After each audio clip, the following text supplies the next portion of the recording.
Uno de los pasajes de la Biblia más hermosos y más significativos en términos del discipulado cristiano es el Sermón del Monte. El Sermón del Monte, cuya versión más completa se halla en el Evangelio de San Mateo, capítulos 5, 6 y 7, constituye, por así decirlo, la esencia del mensaje de Jesús acerca de cómo ser un discípulo, cómo ser un verdadero discípulo de Jesucristo. La primera sección de este sermón, de este gran mensaje, un mensaje significativo, un mensaje dirigido a los discípulos para que aprendan a ser verdaderos discípulos.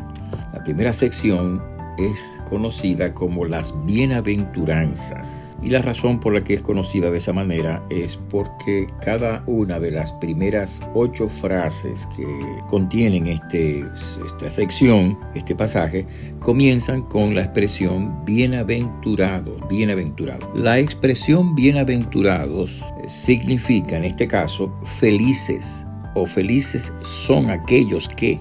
De modo que esta sección en realidad tiene que ver con la verdadera felicidad, y por supuesto todo el mundo busca la verdadera felicidad. Unos la buscan de una manera, otros la buscan de otra manera. Hoy hay mucho énfasis en el tema de la felicidad. Hay mucha gente que tienen papeles de lo que hoy se llama coaching. Un coach es un asesor en términos del idioma castellano, alguien que asesora a los demás para hacer algo. Bueno, ahora hay mucha gente que son coach para asesorar a la gente en cómo vivir, en cómo ser felices, etcétera, ¿no?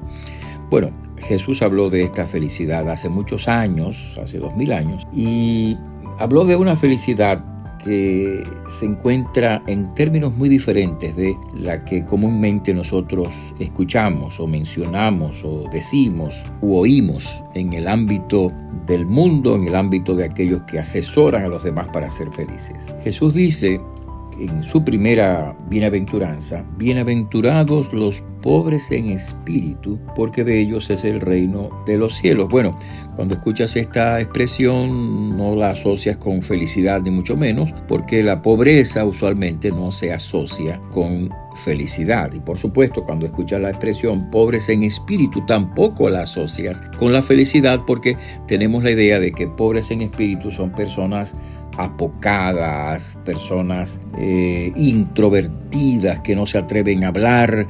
Pobres en espíritu son personas tan calladitas que tienen llenas de temores y todo ese tipo de cosas. Bueno, eso no es lo que significa pobres en espíritu en los términos en que Jesús nos lo enseña. Cuando la Biblia habla de bienaventurados, note una cosa importantísima.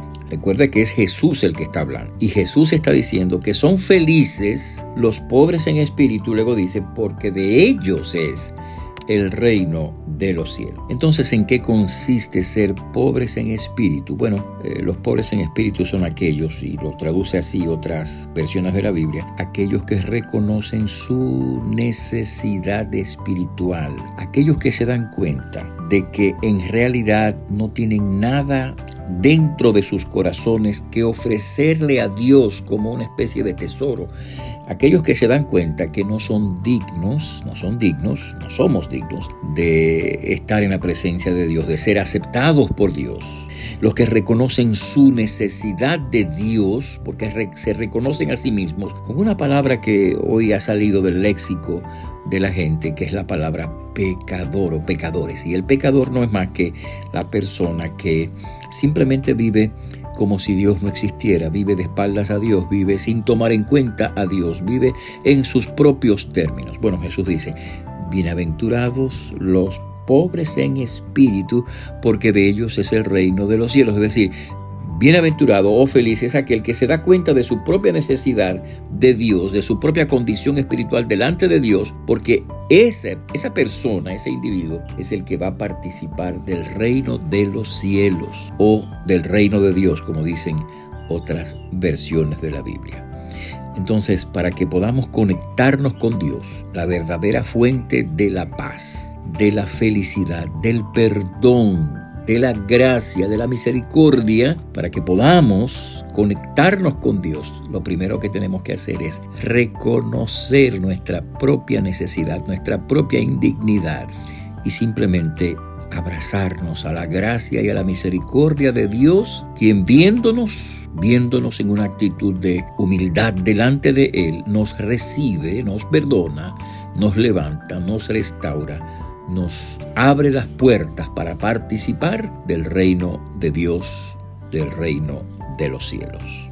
Por eso es que son bienaventurados o son felices los que reconocen su necesidad espiritual, porque son aquellos que reciben el perdón de Dios, son aquellos que reciben la paz de Dios en sus corazones, son aquellos que son reconciliados con Dios y por lo tanto al ser conectados con Dios tienen un sentido de paz interior que no lo dan las técnicas psicológicas, no lo dan las aproximaciones de ejercicios, de estas cosas, por buenas o saludables que puedan ser física o psicológicamente.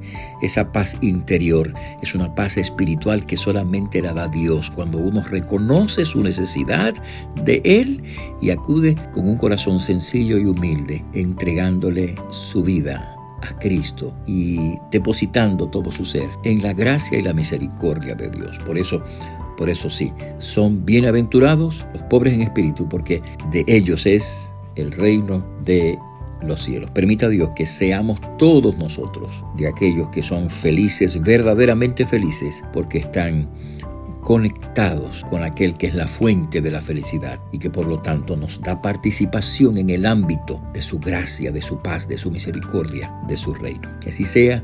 Que Dios te bendiga. Te habla el pastor Freddy Noble, pastor de la Primera Iglesia Bautista Hispana de Manhattan. Dios te bendiga.